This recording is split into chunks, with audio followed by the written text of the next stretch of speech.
and being with us for this session. We want to give you a report on how the television program The Truth in Love is doing and how it has done over the last year.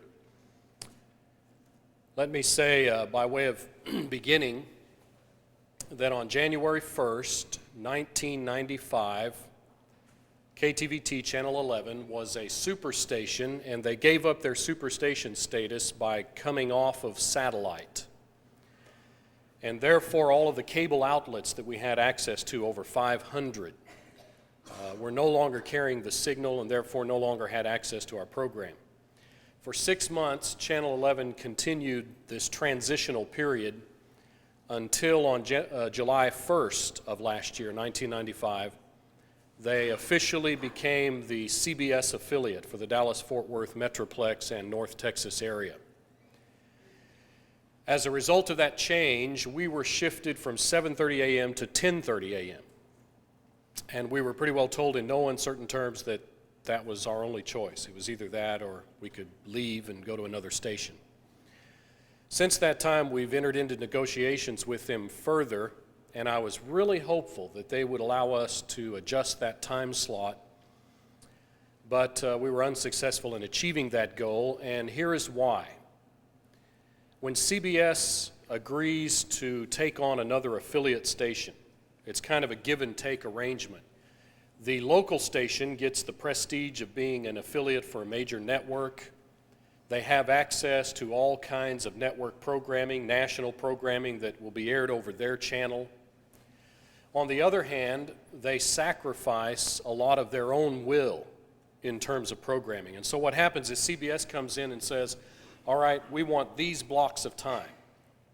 And the local station, the local affiliate, has to air the network programming that's coming over the line from New York or wherever as part of their contractual agreements. The block of time that CBS insists upon having that affects us is every Sunday morning from 7 to 9:30 or 10, right in that time area. And so it's really not a matter of Channel 11 not giving us what we want. It's a matter of CBS telling us that we cannot have that time period. There are occasions where they play different things, and there are times where we could have our old time slot 7:30, but there would be no guarantees. The next week they'd bump us and put in there what they want.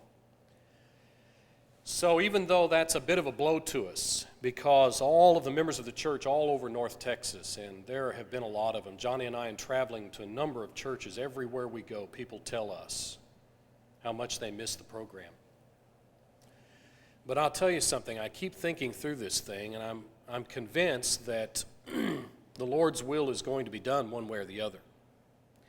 And while I'm very grateful that the television program was able to provide a service and fill a need in local churches for local Christians for so long, so we began in 1983,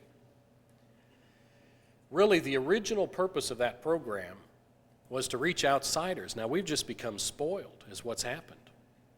And now that we're on at 10:30, we are reaching a totally new audience, most of whom are non-religious, unchurched, I guess would be the term that some are using, people. And I thought that was originally who we were wanting to reach. It's later in the morning, and so there's more those people are out of bed and up and turning on their television sets, and the mail clearly shows those are the people that we're now reaching. Now the problem fund-wise is out of sight, out of mind. I believe more and more of our members who get out of touch with us because they don't see us every Sunday morning are going to be tempted to put their money elsewhere. And all I can do is beg and urge and plead with people not to do that in view of the results that we are continuing to have. The mail has not dropped over the last 6 months. And as I said, all that's happened is the complexion of the mail has changed. And I'm going to show you evidence of that in just a few moments. But we are real pleased at this point with the number of people that we're reaching that are not members of the church. And I continue to urge people to do something that they should have done a long time ago. One, they should have bought a VCR. That's kind of like, a running water, indoor water. Nowadays, everybody ought to have a VCR. Number two, and this is the tough one, everyone ought to learn how to program the VCR they already have. I've thought about having just one program, 30 minutes of how to program your VCR, but Johnny didn't think that'd be the best way for us to use our time. Maybe a mail out to members of the church, how to program your VCR to receive the truth and love while you're at church services. But that's what we need to do. Of course, the audio tapes are still available. But we really would like to encourage you to do all you can to help us in keeping this program going, and if that's not the case, then we'll walk away from it. Let me tell you this, and then I'd like for Johnny, I want to show you a few other things, and I'd like for Johnny to say a few words, and then I'd like to expose you to some of the mail. Forgot what I was going to say. Program. Were you not listening? I already said that. Well, let me go on and show you. I know what it was. At the beginning of the year, in fact, I meant to bring a financial statement for you to look at, and I've got several things sitting up here on the platform that you're welcome to come and look at.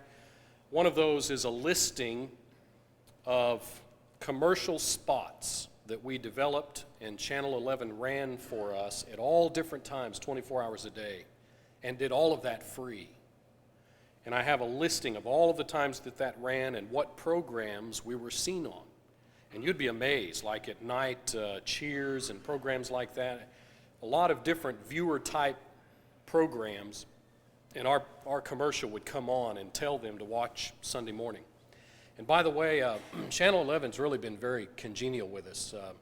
One of their account executives came to me and said, "We want to work with you."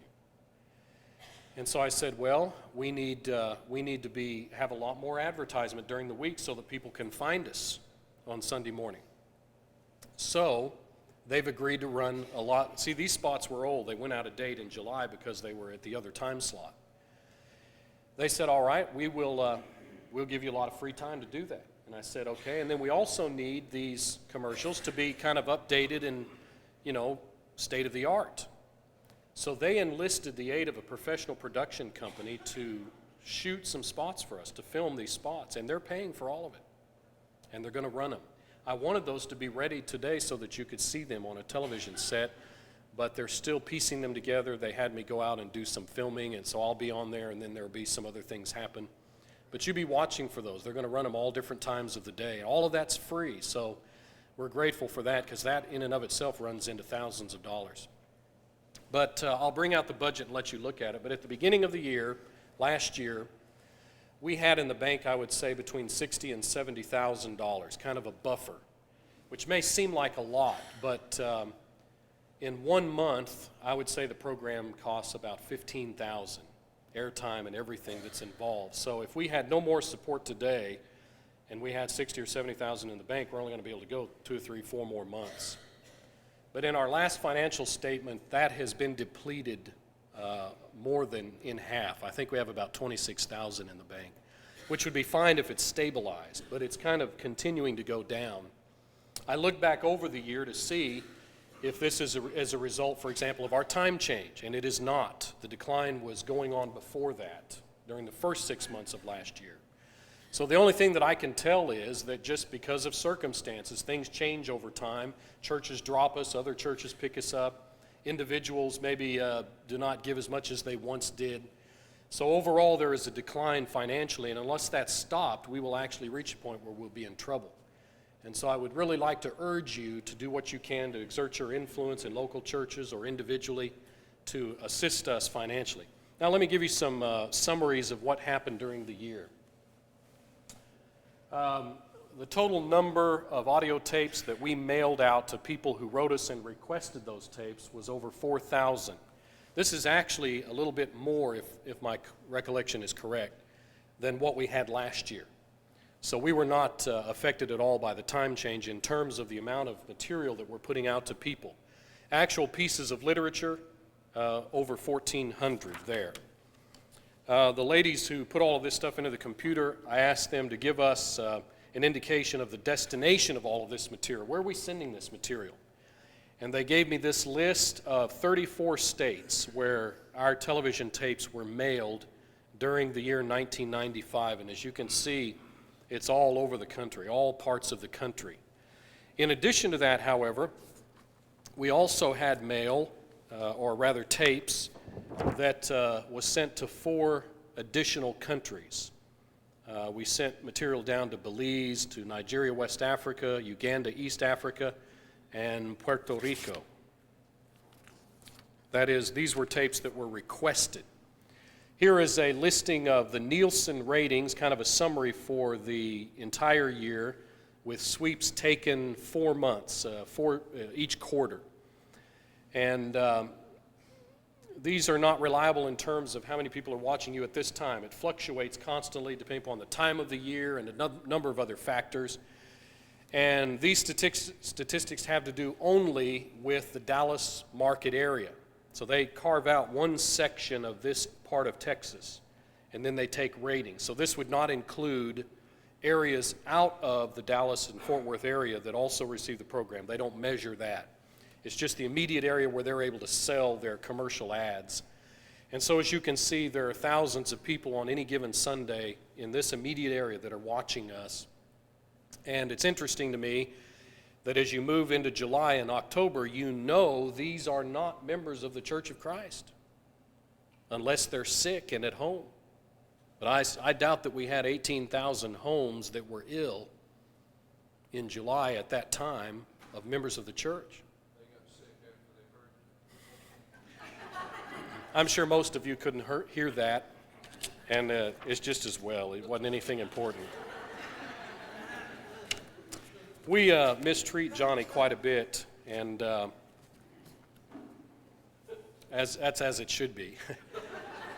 But I'm going to give him an opportunity now to come up and say whatever he would like to say in regard to the television program and his involvement in that, and let me say how much I appreciate the opportunity that I've had to work with him in this regard, and I appreciate him dearly. Most of the time.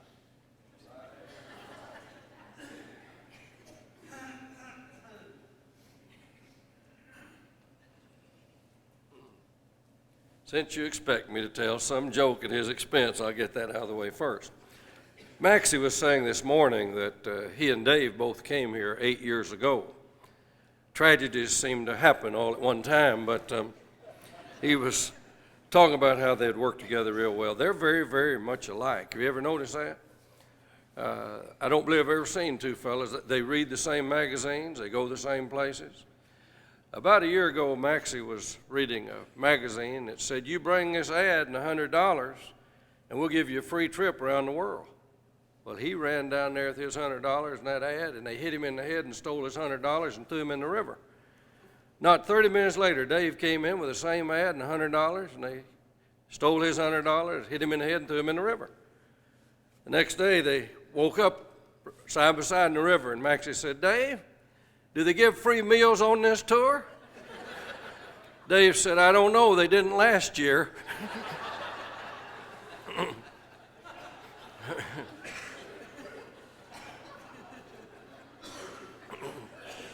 I do want to tell you one of the most wonderful things that's happened in all the time I've been on the TV. For years, I've been telling audiences in gospel meetings and telling the boys in the school of preaching without calling a man's name about how apostasy sets in. I said in the 1950s, late 1950s, in the very first year or so of the 60s, the best known preacher in the Southwest who preached to 8, 10, 12, 15,000 people under a huge tent and had 3,000 responses, just all of a sudden quit the Lord and went into the world. No one even heard from him for 30 years. Now it's 35. I didn't call his name. About a year and a half ago, maybe 2 years now at the most, that man who was living in the Dallas area, having driven a taxi cab for 18 years, had just faded clear out of the kingdom. No one even knew where he was. Had an unlisted phone number in the Dallas area. Saw our TV program, and he began watching it carefully. And he wrote in and was very critical because of the bitterness he had had all this time. Brother Mike Demery, who was one of our students here, and his family were helping respond to the television mail. And though it was a very bitter letter the brother wrote, Mike answered him, took care of his arguments, but presented it in kindness and yet firmness. And instead of this turning the fellow off, the response was so ideally perfect that he continued to watch, and he was impressed with Bible preaching. It warmed his old heart and reminded him of the preaching he used to do. I've seen charts that he made by hand that were beautiful, that had enough scripture on it to save the world. And he was being critical, as most people are, about things he had done himself. It was a strange reflection. Make a long story short, Sunday a week ago, he was restored. And his name is Dan Fogarty. He and his brother Jack did great work, and after he quit, Jack went down to Puerto Rico and had a school of preaching and did some good until he died a few years ago. I've never seen a fellow so appreciative of coming back, and it was the contact with hearing truth and love and Brother Demery's good answer. And I was privileged then to get into it, and we talked on the phone, then we met for a Saturday morning about a month or so ago, and he was restored where I used to preach for 5 years, and where our son-in-law Ken Hope is preaching now in his 12th year at Broadway and Garland. He lives nearer there than any other congregation. And he sent me a copy of the letter he had Ken write, and everybody, about 300 people at Broadway, wept. And he said for 15 minutes Ken had to hold him up. He was so glad and sad of quitting for all those years and glad to be back. You know, if we hadn't accomplished anything but getting in touch with him after all those years, I believe if one soul's worth more than all the wealth of the world, and Jesus said so in Mark 8, and that makes the program worthwhile. But there are many others like that. And Dave can tell you of letters we've gotten even from denominational preachers. We've even had denominational preachers advertise in their pulpit to the people to listen to us on TV. Because they say if you want to hear the Bible taught, you can get it there. It's amazing. So we need to continue to support it and pray for it and hold up the hands of those who are working with it. And one thing I must do before I quit is thank all the unsung heroes, ladies and others and brethren who tend to the tapes and send them out. But we have some godly women here that do a lot of book work for us and keep accounts and records for us. Then we have several men that have worked with sending the tapes out and keeping the work going. It's always those behind the scenes that do the hard work and the persistent work, and we're grateful for them. I do say this sincerely. I appreciate working with Dave. We've never, ever had a cross word. He just tells me what to do, and I salute, and we just get along great. My left arm is a little sore, but no, really, he's a wonderful fellow to work with, and we thank all of you. And though we do need support desperately to keep on, we're so thankful for what you've done, and some of the best friends our program has ever had are right here today, and we appreciate you. We just need to develop more, lest we have to just call it a halt if we run out of funds. But I am grateful, too, for Channel 11 working with us, and it isn't their fault. When they became a CBS affiliate, they just had no choice. But we're not going to quit until we try to get back at the time where everybody can watch it. Aren't we on a satellite that takes us into areas? I want him to tell you about the fact we're now in a new area in the New England states. For the first time, we've heard from New Hampshire and Connecticut and places like that. So the providence of God may be at hand here, and we just need to persevere. Thank you. Thank you, Johnny. Yes, I'm glad that you mentioned that. I forgot to say that in July, our elders made the decision to get us back on satellite. We were on SpaceNet 3, now we are on Galaxy 4, transponder 15. You might want to write that down. Even if you do not have access to satellite, there are people scattered all over the country with dishes that do. And so that's Galaxy 4, transponder 15, and we are aired on that satellite signal on Sunday mornings at 11:30 a.m. Central, 12:30 Eastern. And in addition to that access through satellite, that particular network, it's called World Harvest, is up in Indiana. They also have a number of satellite stations that they put their programming out to.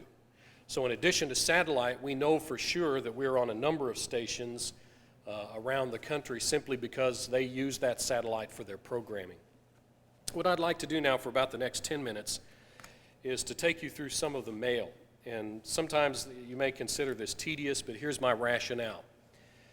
Number one, if we never get any results, any indication that we are getting a favorable response from the preaching of the gospel, we still ought to keep doing it, shouldn't we? I mean, think about Noah. Poor man. No response. But God didn't expect him to get a response, did he?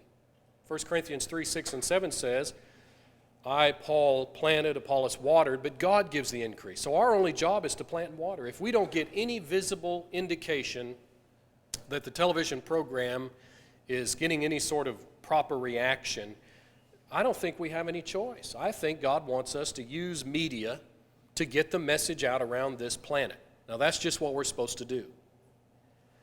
But it is encouraging to find that, as a matter of fact, we're getting a lot of interesting response. Let me categorize these for you real quick. I just go through each month and pull out pieces of mail that I think are deserving of just noticing. Here is a stack that I've pulled out over the year, and I highlighted on these letters where they came from to show you the broad geographical area where our program is going. I'm just going to mention these quickly. I'm going to stack them up here, and you can come and look through these if you choose to do so. They're Xeroxed copies. Idabel, Oklahoma. Zortman, Montana. Miles, Michigan. Let me comment on this one. Hello, I just got a few minutes of your TV ministry today. It was good. Did I hear you say I could have a tape free of charge? I would like that. Are you non-instrumental Church of Christ? I cannot understand why churches of Christ in this area know nothing about your ministry. He watched us on channel 46 WHME. Now that's one of those satellite stations that World Harvest puts their programming to. So that's Niles, Michigan. Monroeville, Pennsylvania. He says, please send me the 2 sets of tapes you spoke about on your program dated August 27th over the World Harvest channel on the book of Revelation. So we know that in Pennsylvania, she's watching a cable station that is bringing in our satellite signal and putting it out to subscribers. St. George, Utah. Belmont, New Hampshire. Conyers, Georgia. I was watching you on cable, what you said about gambling. I have stopped playing Cash 3. Now, I don't know for sure what that is, but all those lottery commercials on TV, they've got different names for different games, don't they? So Cash 3 must be something in Georgia connected with the lottery. He saw the program on the lottery, stopped it. Isn't that encouraging? Oklahoma City, Sleepy Eye, Minnesota, Tucson, Arizona. It's happiness to see someone so filled with God's Word. Tucson, I mentioned Tucson. I enjoyed this lesson so very much I couldn't make notes fast enough. Thank you, Pastor. That tells you something about her religious background. Big Pine Key, Florida, Pensacola, Florida. Hot Springs, Arkansas. She says, I was visiting my daughter in Garland. We get a number of letters from odd places where they were visiting somewhere where they could get the program. Then they go back home and write us and then make that material available to their area. Detroit, Texas, Toledo, Oregon. Here's one, the fellow said, I just started watching your program. We've had a bunch of letters during the last 6 months saying, I've just watched your program for the first time. Hugo, Oklahoma, asking for stuff. I need to send them to my grandson in prison. He's quite religious, but in the Pentecostal vein. Cookeville, Tennessee. By the way, Eddie Parker went to some elders in Cookeville, Tennessee, and said, you need to be putting this TV program on. So we now send our tapes, our beta tapes, to Cookeville, and therefore it's aired around the East Tennessee area in that manner. Safety Harbor, Florida. Morristown, Tennessee. Grovetown, Georgia. South Bend, Indiana. We ordered some Spanish tracts from Bill Hobbs at Handley. They've taken a bunch of A.G. Hobbs tracts and translated them into Spanish. So we ordered some of those, and then on certain programs, we will offer those. And we're getting more and more response all the time of the gospel being made available in Spanish. In Zion, Illinois, it was a delight to hear your program Sunday, October 15th, 9:30, channel 55, WHKE, Kenosha, Illinois. The singing was out of this world. Do you have any of your churches near here? just south of the state line in Illinois and Wisconsin near Kenosha. I'm interested in your Christian life teachings. That's obviously not a member of the church. Henderson, Nevada. I heard your program first time this AM. That was this just in November. Portland, Texas, down near across the bay from Corpus. Please send me a copy of the message on the verbal inspiration of the Scripture, which was shown on public access here in Portland. I don't know anything about that. I don't have any idea why they're getting that.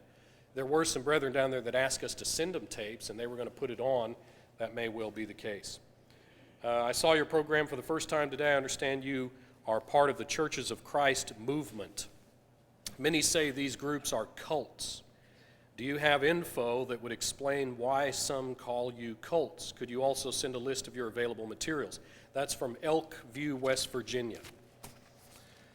While visiting Prescott, Arizona, they saw our program. They live in Chandler, Arizona, or attend church in Chandler, Arizona, and live in Mesa, Arizona. Those are three separate towns in Arizona, and so they were requesting material.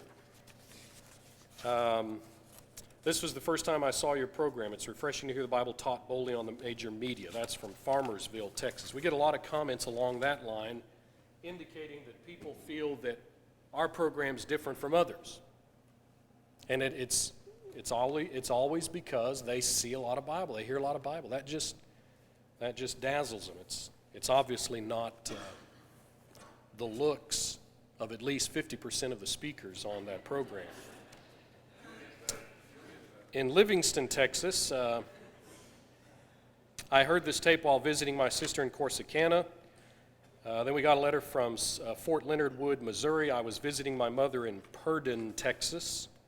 So there are letters that people say, we picked up your program, but we weren't at home at the time, and that introduces them to it. They write us, and then we form a relationship and continue to give them material. We're still getting letters that indicate people who cannot go to church services are receiving it. Here's one from Sweetwater. When we were sick and couldn't go to church, Dave Miller and Johnny Ramsey inspired us so very much. Quinlan, Texas.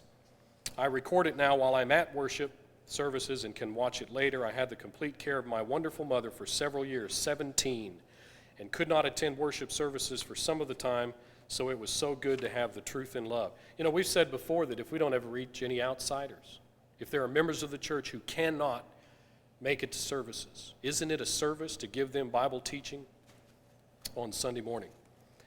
Here is a letter. I watch your show on the Sundays that we don't go to church. I think it's fascinating. We're trying to get a VCR to tape it. We have been handing out the cards that you sent us, and all of our friends and family watch your program, so now you have more viewers. Here's another one. I've been tuning in the broadcast for some years as often as I could, and listen to this blew me away. Really do appreciate the change of time from 7:30 to 10:30. So there, see, some people like it. I am a shut-in. I was injured in an accident. I think it is so wonderful that we have TV. So these are shut-ins that appreciate getting it. Are there indications that we are providing a service for members of the church that are in local churches where things are not going like they should? Preachers are not preaching the way they should, or some other matters. I'm going to let you look at these. I don't want to get too personal about these churches. You're free to come up here and look at this. Here's one from, Waco. We are having a very hard time as our church family has fallen into the hands of the new 21st century group. So there's a young liberal element in there changing it. Your lessons give us a feeling of hope and love. Now, you wouldn't think that would be true because, those of us who are trying to stick with Bible doctrine teaching are mean and ugly. But she says when she watches, she gets a feeling of hope and love. She's probably half crazed or something. Also from Waco, it's so wonderful to hear the real gospel preached without adding to or taking away from the Bible. Here was one from Garland. Listen to this. I'm going to take you through this. Be patient. I was raised in a very conservative Christian home and church. Therefore, televangelism was not one of the activities my parents believed in. I grew up in a small town, Trenton. When I saw they were one of your sponsors, I began watching. Your program this past Sunday touched me deeply. My family attended a small church in Garland for several years when we first moved here. My husband was very involved with the youth group. I was a class teacher. However, we lost the young preacher we had to a larger church. The person this congregation hired to replace the former preacher is a disgrace. He teaches that as long as you have been baptized, whether in a Baptist, Methodist, etc., church, you have obeyed the only doctrine in the Bible. The church is small. There are no qualified men to become elders. So he appointed an administrative committee to oversee the goings-on of the congregation. This committee includes a woman, his wife. He does not feel that it's wrong for women to be involved in the church services, serving on the Lord's table, leading, singing, and even prayers. I would really appreciate a copy of your audio cassette and the book, Why I'm a Member of the Church of Christ. Even though I no longer attend that congregation, I feel I should somehow try to get through to my friends still there that what he is teaching is wrong. We get a lot of letters like that indicate that there are local churches that are in need. Now, even though we went off of cable, where we were reaching all of Abilene, 30,000 some homes wired for cable, I thought when we went off the satellite we would no longer have access to Abilene, but we do. And I have a stack of letters here. And from the nearest I can tell, I've talked to the Channel 11 people, and they're mystified as well, but there's apparently someone between here and there that's picking it up and boosting the signal onto Abilene, and so we're still being seen there. Now, let me very quickly give you this stack that has to do with clear indication that we're dealing with non-members. Please let me know how this center could find a church where I could go near to where I live. I have the desire to be baptized. I put it off too long. That was in Dallas. I'm impressed to learn so much from the scriptures and think that was taught. I'm trying to learn how to be a Christian, and I know you will be able to help me. From Lake Worth, how can I join the Church of Christ here in Lake Worth so I can be baptized? I need to be baptized. We've followed up on all of these. I haven't had an opportunity to see what the ultimate outcome has been. Here's a fellow writing for the book that we offered, Brother Brownlow's book. We watch your program. We've been paying very close attention to everything that you and Johnny Ramsey teach. The reason we're also writing is to see if you could send us tracts and any literature that you may have available for us. And if you do, we appreciate it if you could have it in Spanish.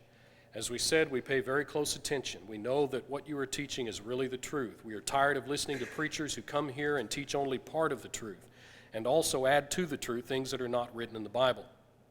I'm Roy Gonzalez, writing to you, but there are others here that are also interested. You are probably wondering what I'm talking about. You see, we're in jail, Tarrant County Jail, Tank 33A, low-risk unit. We don't know if our request can be answered or not. However, could you go about sending us the information we're requesting, or even if you couldn't get it to us, whether you can tell or not, we'd appreciate your effort. So here was a fellow watching us from jail and begging for this information. And here's how this thing ends. Truly, we need the literature, the words of life, as Peter said to the Lord in John 6, to whom shall we go? And he says, and how shall we learn about eternal life if someone doesn't guide us in the truth? Acts 8:31. Here's one from Dallas. I'm not a member of the Church of Christ, but enjoy your broadcast, would like to learn more about your church. Harlingen, I watched your TV program this morning, very interested in your doctrine of the New Testament. Not being brought up in the Church of Christ, I heard many things. I listen to you every Lord's Day and love it very much. This is from McKinney.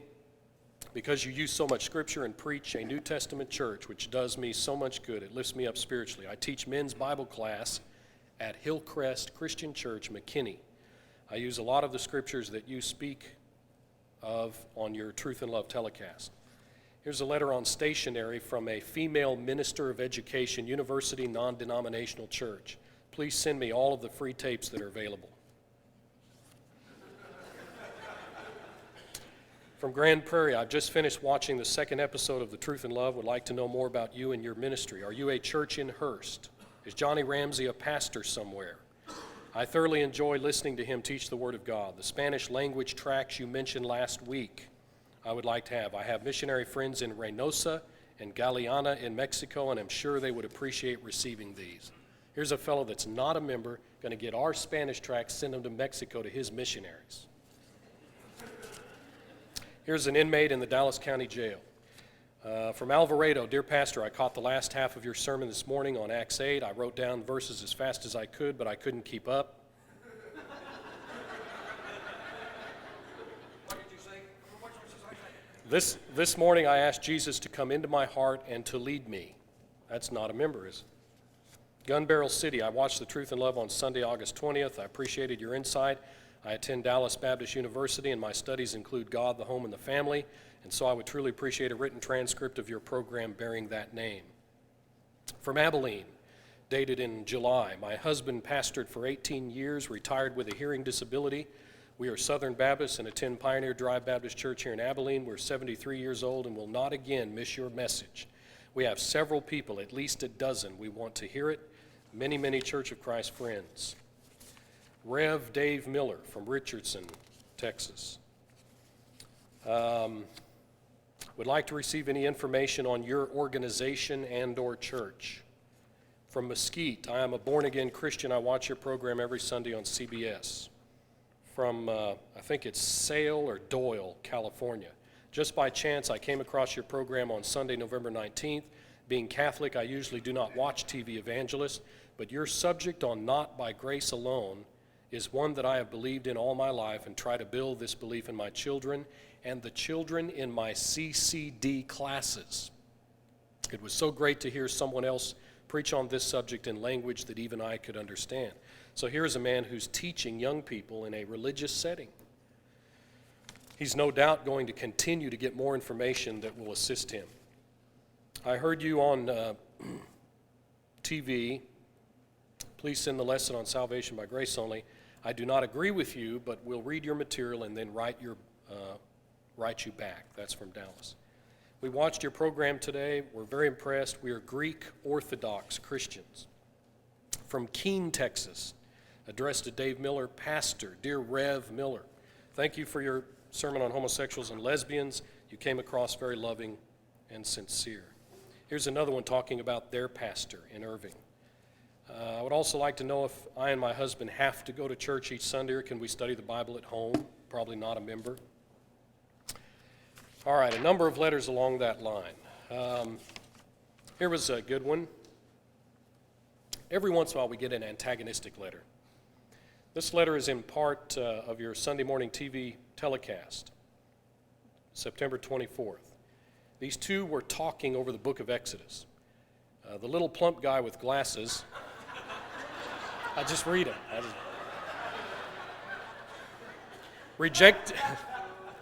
Rejected the idea that God would harden Pharaoh's heart. This is like a full single-space type letter in which he's reacting to something that was said. All right, I'm going to cut through all these because our time is nearly gone. Here are two letters, one from East Africa and one from Nigeria, that are just heart-rending. I wish you'd come up here when you get an opportunity and read them. These Nielsen statistics show, they gauge how many viewers we have, 18 plus, and it indicates there are people less than 18 that are watching us. And so here was one that really struck me. My name is Julia Ruiz. I am 11 years old. I really like your program. I was wondering why you don't make your program an hour long. I really enjoy reading the Bible, but sometimes it is too hard to understand. Sometimes it confuses me. I also have two sisters and a brother. They're younger than me. My sisters are 2 and 7 years old.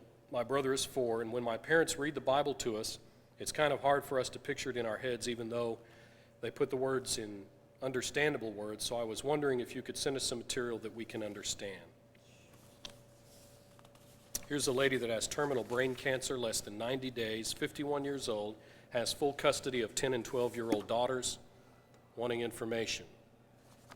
Oh, I wish I had time to take you through all of these. Here was an alcoholic who has been sober for 10 years and is using the TV program to assist him. Here's a man whose wife is handicapped, 4 back surgeries, can't attend services, and so they watch the television program over breakfast.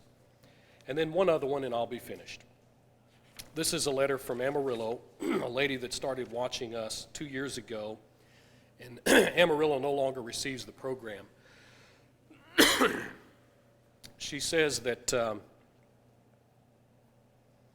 from 92 to 95, she ordered most of our cassette tapes, some of the best sermons she said she's heard. She's 84, been a faithful Christian, a member of the church for 72 and a half years. Baptized in a horse water tank, August 17, 1924, at Lelia Lake, Texas, by Brother Claude McClung. Brother McClung held 8 meetings at Lelia Lake and baptized at least 50 young people. I am one of a very few that's still living of those young people. The horse tank belonged to a man that was a Methodist, but he cleaned this horse tank out the first week of August so we could use it for baptizing those who obeyed the gospel during our gospel meetings.